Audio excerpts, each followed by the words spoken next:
Hello,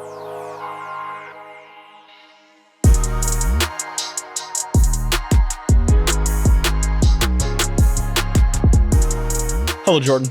Congratulations to every single person who got into the mentorship while the sale was on. Congrats. Let's go. Welcome. We're excited to see you in the live Q&As every week. It's been a blast already. And the sale's over. It's done. So again, congrats to everyone who got in on time. Sale's over. That's it. That's it, brother. How you doing? I'm doing good, man. I'm doing good. How are you? Bro, great. Happy birthday as of yesterday. Belated.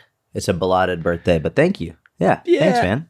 I think in podcast world, it's just happy birthday because it's the podcast we're recording closest to your birthday. So I'm publicly wishing you a happy birthday. I just don't want it to be like it's your birthday week or your birthday month type. You know what I mean? It's like, I'm not a fan of that. You're a birthday month kind of guy. You've told me before. No. One time I was like, Jordan, we should do a podcast. This was like, I don't know, May 26th, 2021. So we should do a podcast. You're like, it's my birthday month. I don't do podcasts. And so we couldn't that was record. Clearly a joke. No, you never even said that. I just made that whole thing up. You see, I just believed you. I was like, wow, I can't believe I said that. But I believe him because Mike wouldn't lie about that. No. No, you didn't say that. But yes, happy belated birthday. 33. How does it feel? Dude, it feels like 32. It feels like 32, but a little bit older. Makes sense. It feels like I did at 32, except now I can almost do a front split, which I'm pretty stoked about. Aging like a fine wine, you are. Yeah. Dude, I was doing these things yesterday. I've been doing them for the last like 3 or 4 weeks where I sit in a straddle. So like I'm on my butt, right? So on my butt, upright with my legs spread open. Okay. Yeah. Mike's making a face on YouTube. Yeah. Pause. Listen, it's okay. I'm on my butt, sitting straight up, legs straddled, and then I do like a one arm press overhead with a kettlebell. Okay, so it's like that's called a Z press, but a one arm Z press. But what I do here is with my arm pressed overhead and my legs straddled, is I essentially bend to the side, right? So I try and get my if I'm pressing overhead with my right arm, then I try and get my left shoulder down to like my thigh, my quad. So it's just like a nice lateral bend, and I'll do 5 reps on one side, 5 reps on the other, holding about, I think the first few weeks were 26 pounds. Yesterday I did 35 pounds. Man, just that lateral flexion and bending with the extra load feels so good for the spine, man. Just feels amazing. Feels good for you? Yeah, super good for everyone.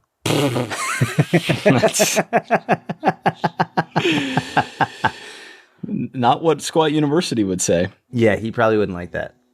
I like Aaron. I like Aaron, but he's super smart. He might not mind that move, but just a lot of the loaded flexion. A lot of the loaded taking the spine through a range of motion, is less his thing.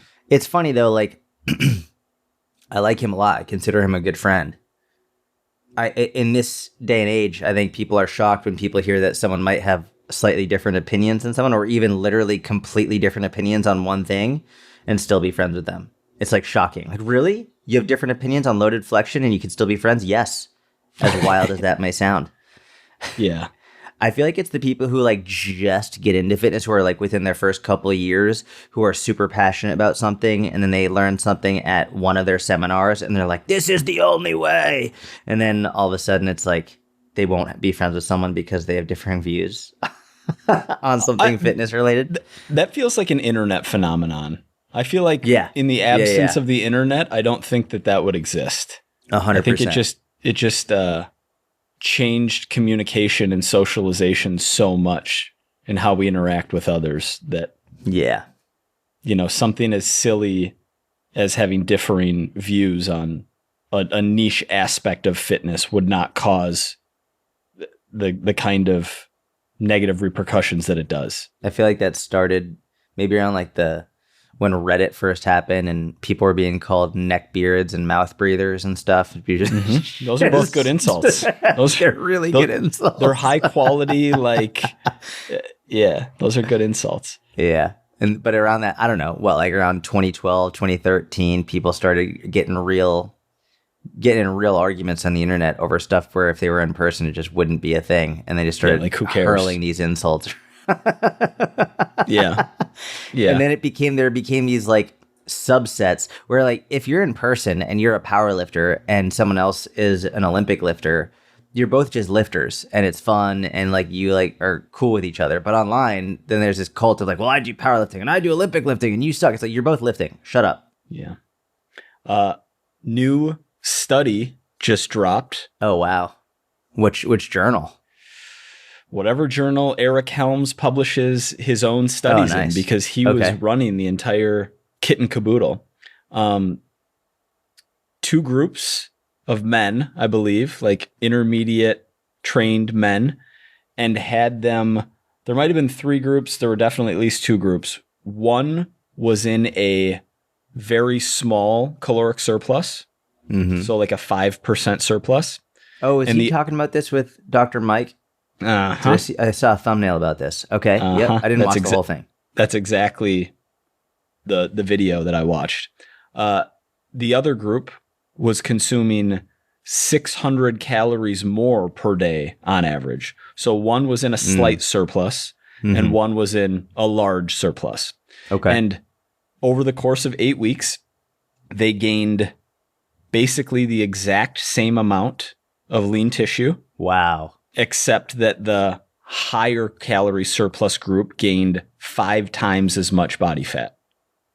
5x. That's crazy. I mean, it makes sense. It makes sense, but 5x, you know, if you're in a 5% surplus, the amount of fat you gain is pretty small. So the 5x is relative, of course, but just goes to show, or I guess I would call it another positive data point on the thesis that the dreamer bulk, where you go in a very large surplus, you're not really tracking, you're gaining a ton of body weight over the course of a muscle gain phase, is highly inefficient for someone who wants to add muscle while staying relatively lean, or even maximize the amount of muscle over a period of time, because in that dreamer bulk, you're adding all this extra body fat. So then you need to spend a few months back in a calorie deficit after losing that body fat, when you could have been continuing to gain strength and muscle through a longer muscle gain phase had you tracked and kept a smaller surplus.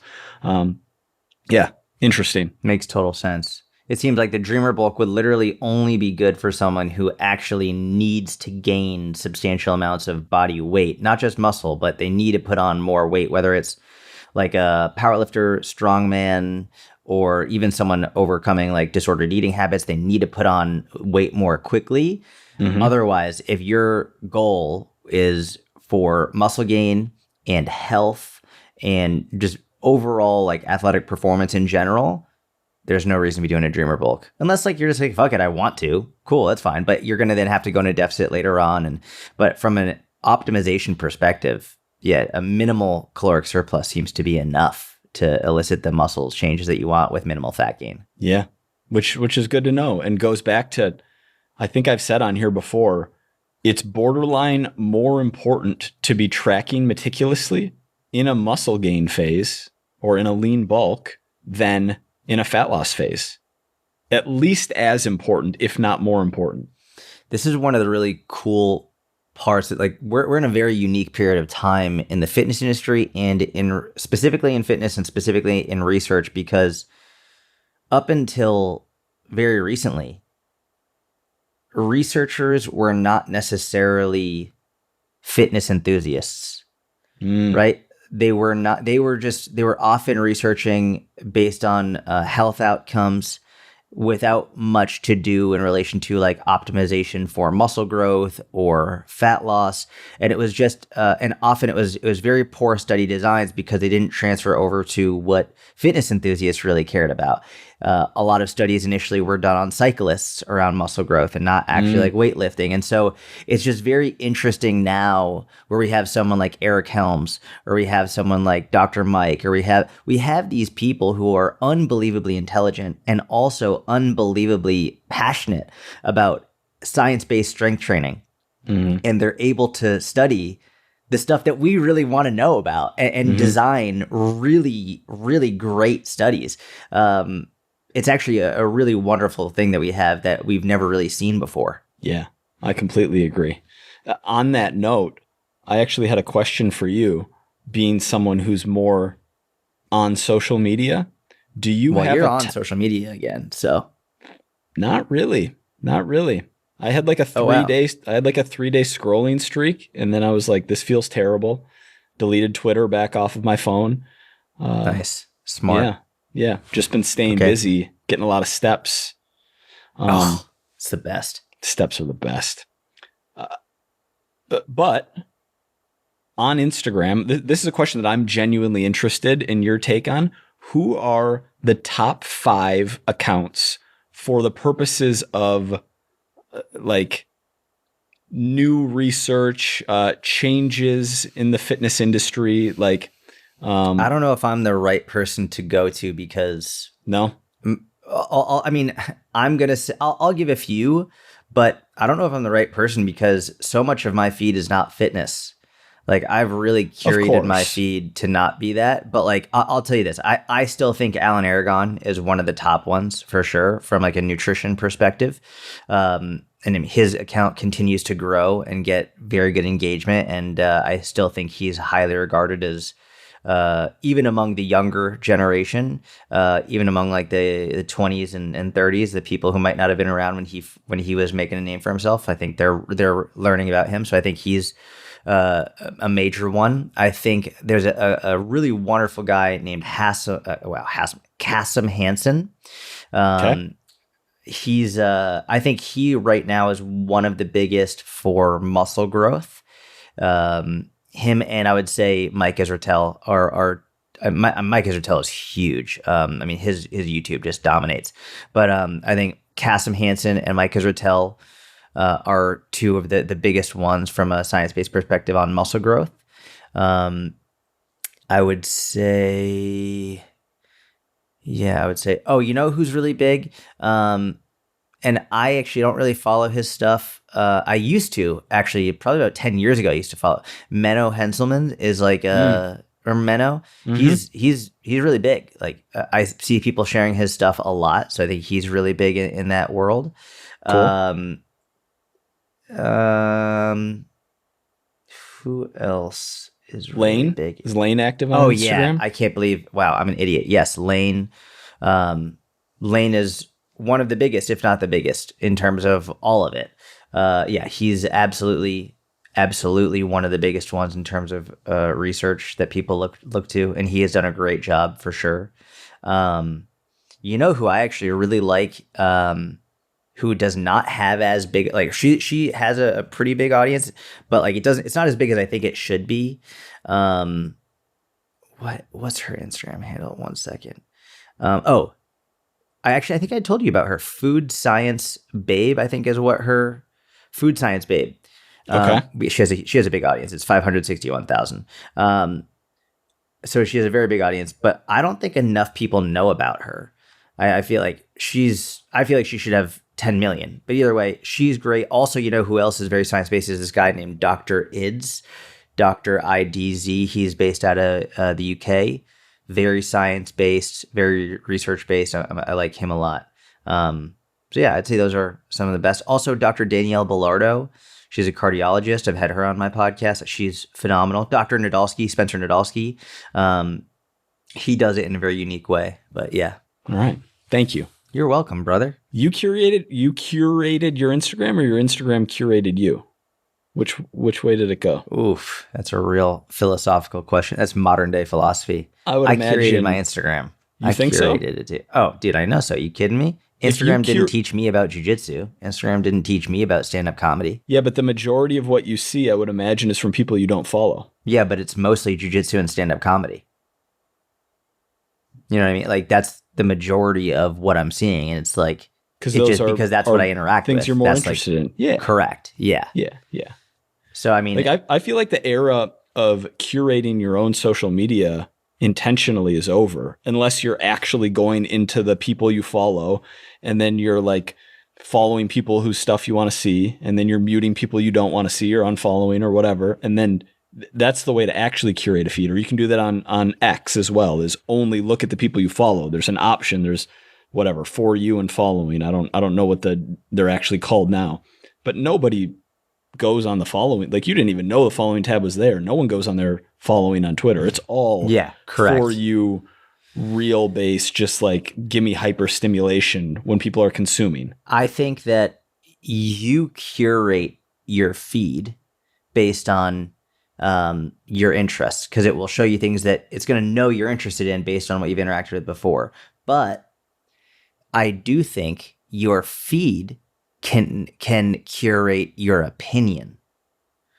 And this is a super important distinction where it's like, from the entertainment perspective, your feed will show you, it will be curated to your interests, right? For example, I look at my wife's feed and it's completely different. And she's still getting viral videos and seeing stuff from people she doesn't see, but she's not getting stand-up comedy. She's not getting jujitsu. She's getting makeup and baby stuff because she and wouldn't house watch that stuff. if it was served up to Correct. So it's her. And the phone's listening to what she's saying.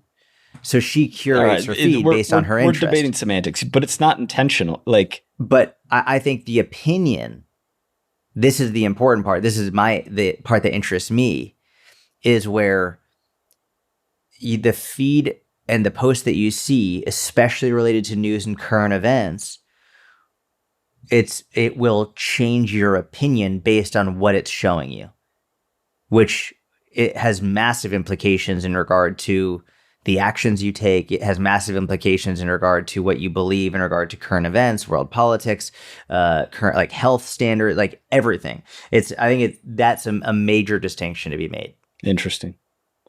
I would argue that there's much more just confirmation bias, and these social media companies are giving you more of what you already believe rather than actually changing your opinion on issues. I think I might have believed that until I've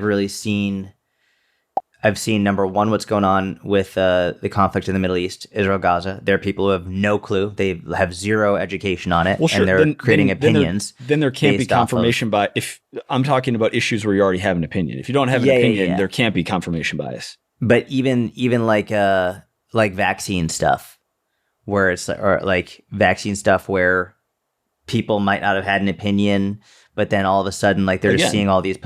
So you're right. But that's what I mean. It can curate your opinion, where like you might not have had an opinion, and then it will literally create your opinion based off of what it's showing you. Interesting.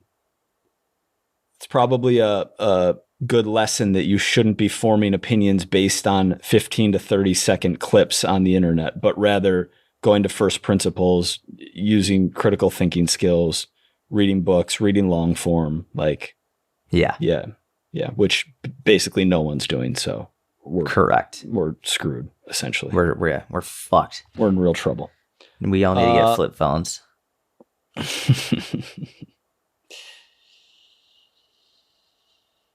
That's all I have on my list. I had the Eric Helms study. I had asking you about the 5 best Instagram accounts for keeping up with changes in research. Happy birthday, Jordan. Sales closed.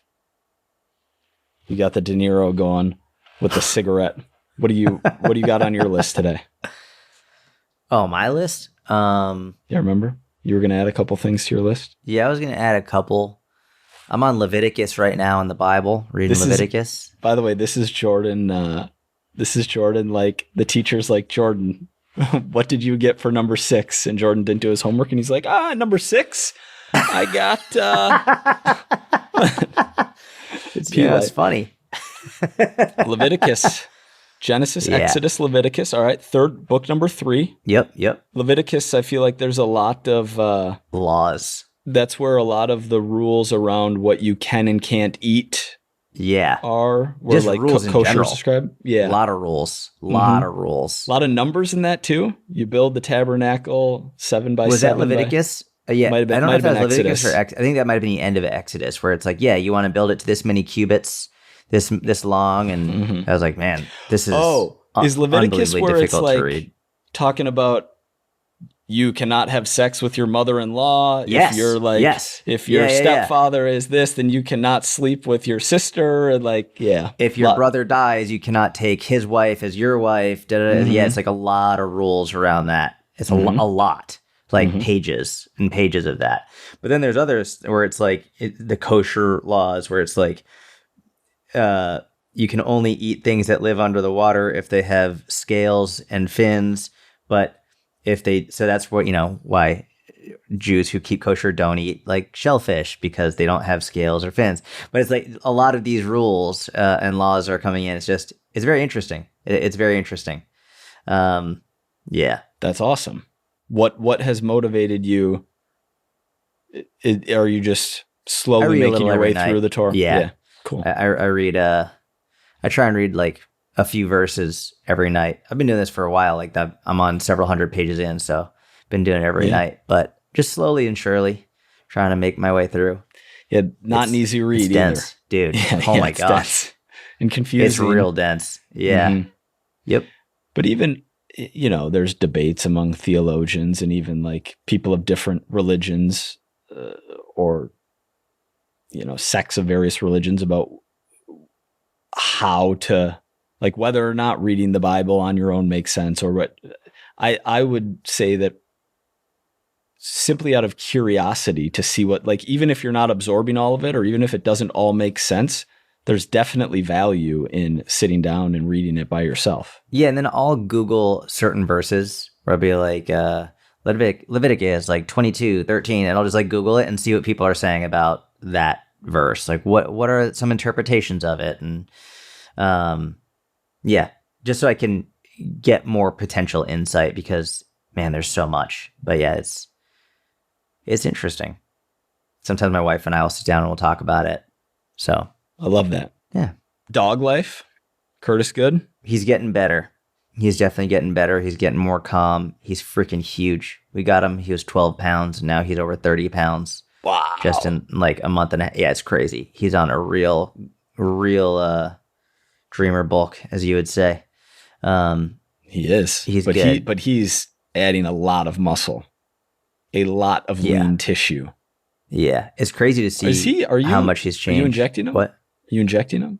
With steroids? Yeah. A lot of steroids. Well, how else would he maintain that body composition? I mean, 12 to 30 in what, 8 weeks, did you say? Yeah. Something like that. Like a 250% increase in his size, and it's basically all lean mass? My landlord must follow me on Instagram because I get a text the other day where she was like, "Hey, Jordan, I saw you got a dog." And I was like, "Oh, cool." And she's like, "Well, I don't know if you remember, but in the lease agreement, you owe like a $500 deposit and then $25 a month more in rent in order to have a dog." I was like, "Great. Okay." And I was like, so yeah, that was fun. That was a fun text. I did get a dog. Remember when I was having issues with my floorboards and you basically, yeah, your landlord definitely doesn't listen 20 minutes into this podcast. Watch her listen to this podcast. Watch my landlord listen. let's put landlord in the title. Jordan's rental. Jordan's landlord apart. Oh my gosh. Cool, man. You want me to look up some questions? Let's fire up some questions. All right, Mike, here's one. I don't know if you're going to like it or not. PBart50 says, how often do you recommend changing up strength routines? 4 weeks, 8 weeks, something else? Thanks. You could talk about for yourself, for your clients. I think this is an interesting discussion we could harp on for a little bit. Let's do it. You want to lead us off? Sure. If that's okay with you. You want me to begin so you can have those carbs? Yeah. Please. Cool. Please do. Yeah. Let the record show. I have no problem when Mike eats on the pod. I only did it because I could feel my mood dropping. Yeah, dude, I get it. Yeah. I'm glad when you eat on the podcast.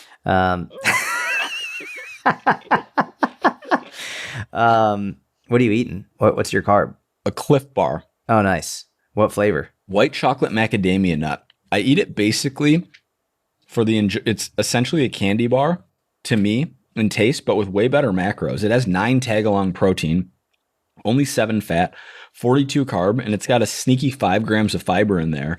And so it's like the same to me as a Rice Krispie treat in terms of taste, but way less sugar and a little bit of benefit. More filling. Yeah. Scoop of protein right after my workout, and this has been the go-to. Yeah. I like that. Okay. So the question being, how often do you recommend changing up your strength routine? So there's there are a number of things to consider here. I think we could look at it from the physiological perspective. We can also look at it from the psychological perspective, and we can also look at it from the convenience perspective. So from the physiological perspective, you can follow the same program until you stop making progress. So it's less about it being 4 weeks or 6 weeks or 8 weeks or 10 weeks, and more about it just being like, follow it. And this is purely physiological, not psychological or convenience wise, but from a physiological perspective, just keep following it until you stop making progress. And I think generally for an intermediate to advanced lifter, that would be somewhere between 4 to 10 weeks, which is a pretty freaking big range. It's a big range. And the more advanced you get, the more frequently you're going to need to change. So the stronger and stronger and stronger you get, probably the more likely you need to change, like at the most every 3 weeks. But usually it's 4 to 5 weeks for the most advanced. Whereas beginners, you could follow it for 12, 16 weeks and be fine. And intermediates, I would say about 10 to 12 weeks or so. That's the physiological perspective. And that just means like, okay, well, are you still getting stronger? Are you able to get another rep in? Are you able to do this with a little bit better technique? Are you making some form of tangible progress? If you go 2-3 weeks without being able to add another rep, it's over. I would stop. If you can't add another rep to your set, then you need to change routines now. That's pretty much how it would go. From a psychological perspective, you really have to think about, okay, is this person who's following this program, whether it's you or a client, are they at a point now where they're so bored with it that even though it's working and they're making progress, they're just not having fun? They're not putting in as much effort and potentially even skipping workouts because they're bored of it? Or is this the client that they can go 6, 7, 8, 9, 10 weeks of the same program and have no issues with it? I've had some clients who are beginners and they need to change every 4 weeks or else they're just going to stop going because they get bored. And I've had other clients who are intermediate to advanced who will go 10, 11, 12 weeks and they prefer that because they like to stretch it out as long as they possibly can. They enjoy that. It really does depend, which goes to show it's not just about their level, it's also about their psychology and what they prefer and what they need in order to keep them consistent. So then I would say from the convenience perspective, I would say convenience on both parts, on the coach and the client. From the client's perspective, you have to remember, if you have a person who likes running a program for a longer period of time and you just make them change every 4 weeks, well, that means that they might have to it's going to take longer for them to watch the exercise videos. It's going to take longer for them to get to know the new program. It's going to take longer for them to make it through for those first couple workouts. It's actually less convenient. Now, it's also less convenient for you as a coach the more frequent you do it, because then you have to write brand new programs way more frequently. Whereas like if you're doing it once every 8 weeks, for example, that's 6 programs a year. But if you're doing it once every 4 weeks, it's 12 programs a year. It's a big difference. It's a huge difference in regard to how often you're writing new programs. So all of these things have to be taken into consideration. I would, like, for the inner circle, for example, and for all of my clients, the standard was 4 weeks. Every month you get a new program. There were some clients when I was doing one-on-one coaching who'd say, hey, could I extend this to 6 weeks or 8 weeks or 10 weeks? And I would absolutely do that for them, no problem, because they requested it. But I found most people prefer about every month or so. There are some people who like to go a little bit longer, especially nowadays. I'm seeing people going 6 weeks to 8 weeks occasionally. But in my experience, most people, 4 weeks tends to be a really solid recommendation, where if you want to extend it, you're welcome to. It's a really good answer. It's a very good answer, Jordan. Well done. Right off the dome.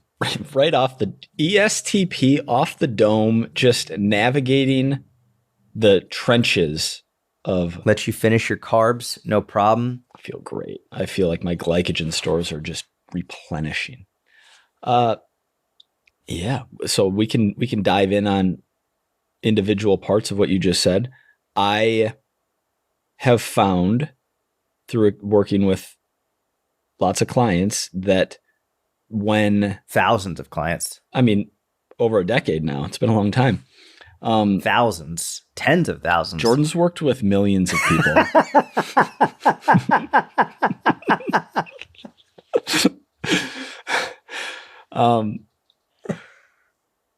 When I increase the amount of time that someone spends on a program, and this is usually beginner to intermediate, but then again, most lifters in the world are beginner to intermediate, and most of the people I've worked with historically are either beginner to intermediate, and a smaller percentage are advanced.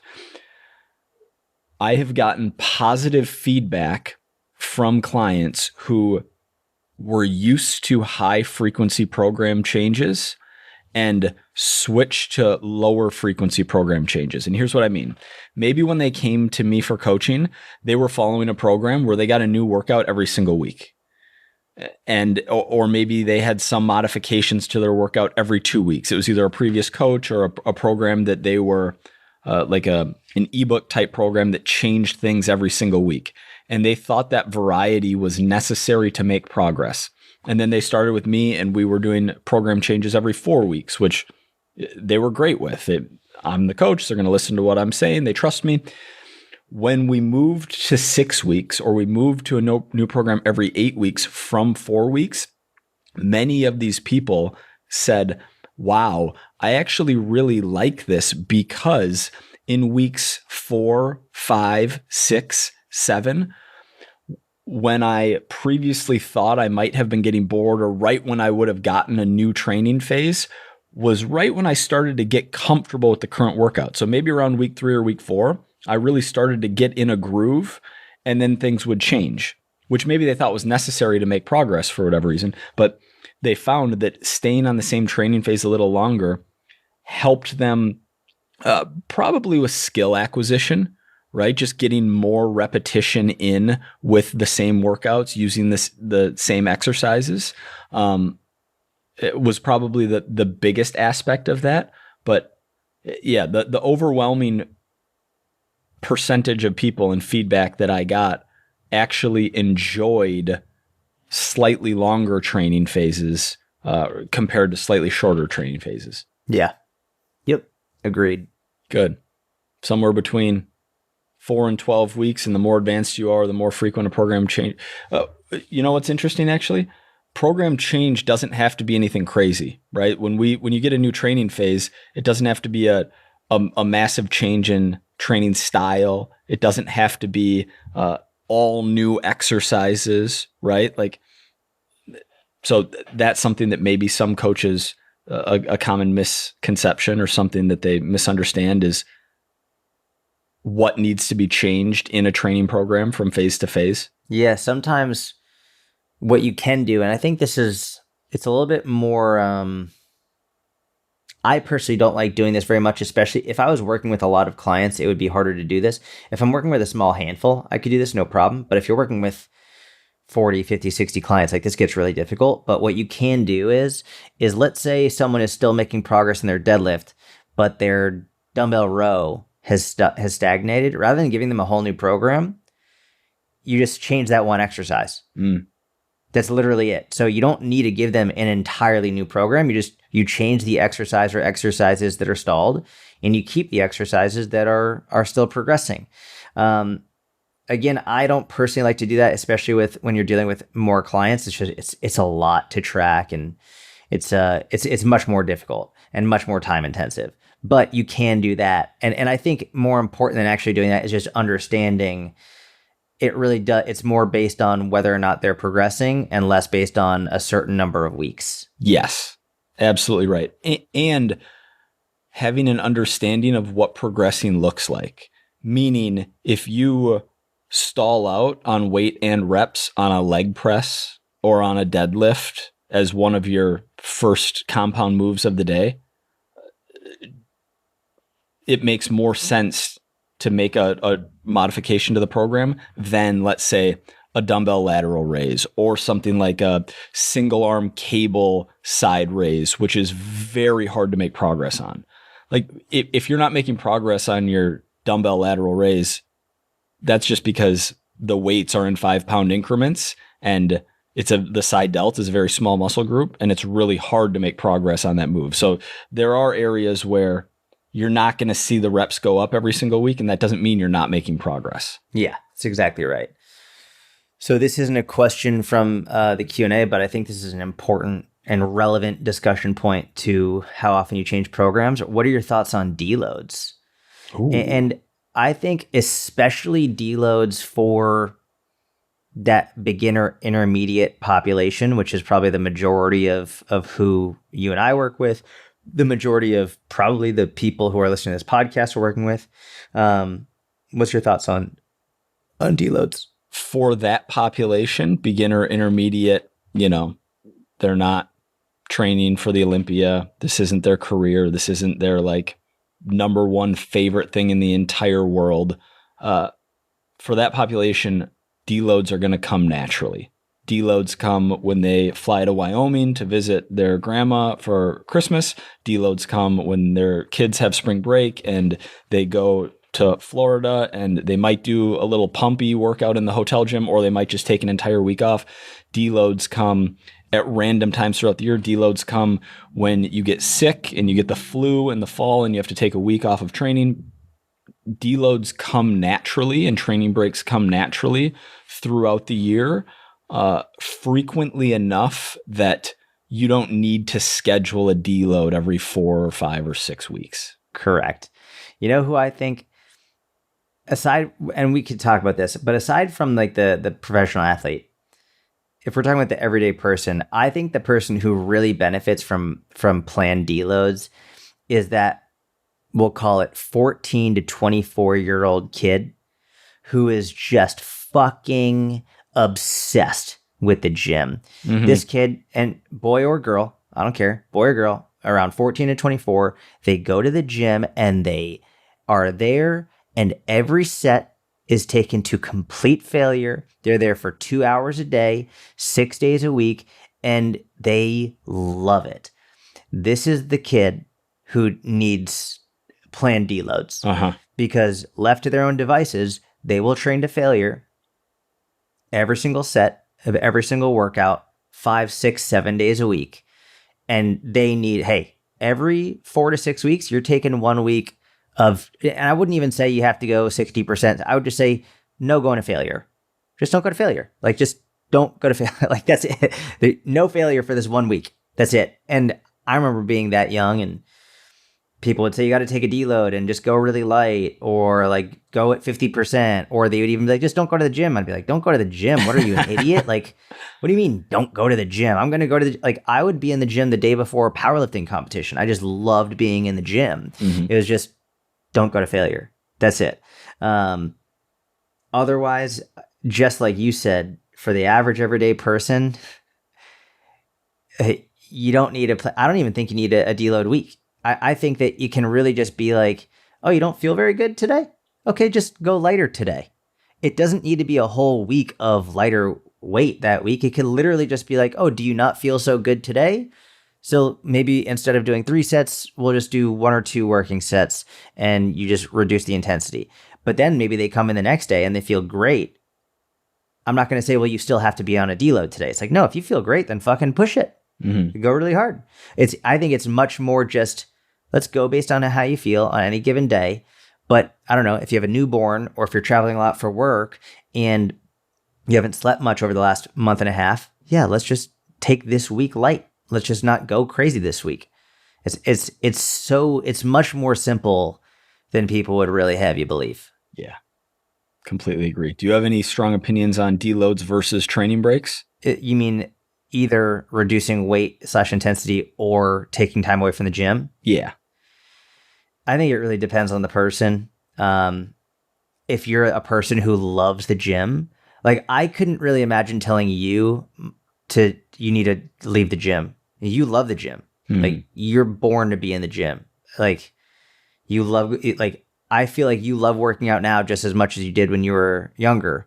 It's just like, it's a different training style and different goals, but you still love working out. Like, you love lifting. I'm not going to tell you got to take a week away from the gym.